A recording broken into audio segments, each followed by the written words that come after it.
أعوذ بالله من الشيطان الرجيم بسم الله الرحمن الرحيم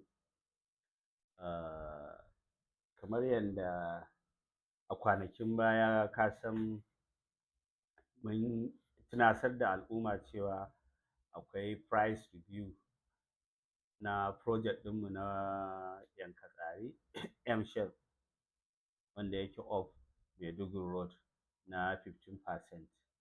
Cikin ikon Allah daga 1 ga wannan wata na June wannan price review ɗin ya tabbata. Shiyasa a wancan lokacin muka yi ta jan hankalin al'umma cewa duk wanda yake da interest zai iya sa kuɗinsa ko ya either outright payment ko kuma na instrumental. In ka sa immediately daga farkon wannan wata za ka sami 15% increment na wannan abin da ka sa. So yanzu dai gaskiya ya tabbata. Filin da muka sai da shi akan miliyan 8,600 yanzu ya koma miliyan 9,889,425. Ma'ana filin da yake da girman 50x50 kenan, kuma in za ka biya a wata 2 ko 3 instrumental payment. Farko za ka fara ba da 50% na wannan amount ɗin, sannan ka ci gaba da biyan 50% ɗin sau 2. And then in kuma a wata 6 kake so za ka fara ba da 30%, amma sai dai price ɗinta shi kuma miliyan 11,066,156. Idan kuma kana so ka biya a shekara, ma'ana wata 12 kenan, wannan dai 50x50 ɗin za mu siyar ma shi akan miliyan 13,099 da naira 863 da kobo 85. So wannan shine wannan update ɗin da aka samu.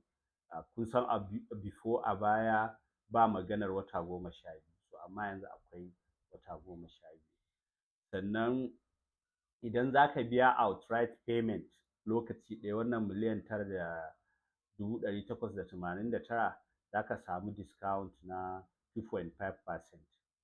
Yawwa, wannan kenan. Sai kuma wannan wanda yake da mai girman 50x100, shi kuma ga yanda price ɗinsa yake. Mai girman 50x100 last time abinda muke sai da shi miliyan 17,100,000, amma yanzu subject to wannan review ɗin da aka yi, za ka siye shi miliyan 19,778,850. Wannan amount ɗin shine in za ka yi instrumental payment ko kuma in za ka biya outright payment. Idan kuma za ka biya a wata 6, za ka siyi wannan 100x50 akan naira miliyan 22,152. Idan kuma za ka biya a wata 12 after ka biya 30%, ya koma miliyan 26,139,078 da 728 da kobo 85. So wannan kenan. To saboda haka wannan ma ina ganin dama ce ga real investors wanda suke so kuɗinsu su samu value a cikin ƙanƙanin lokaci.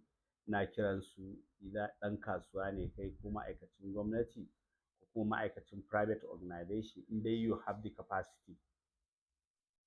So it's good for you ka zo kai investing a wannan estate ɗin, because estate ce da take da limited abubuwa, tana da scarce abubuwa, wanda wannan shi yake determine ɗin value na investment ɗinka.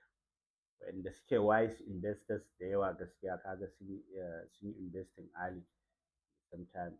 Saboda haka mu a nan Bayero Prime Concept muna ƙara kiran prospective and existing customers ɗinmu cewa M-Shell Royal Garden na Yankatsari is ready for them now. Zo su yi ƙoƙarin mallaka before they hear sold. Mu dai a koda yaushe gamsuwarku shine burinmu. Nasiru Abba Nasiri, Darakta na Bayero Prime Concept.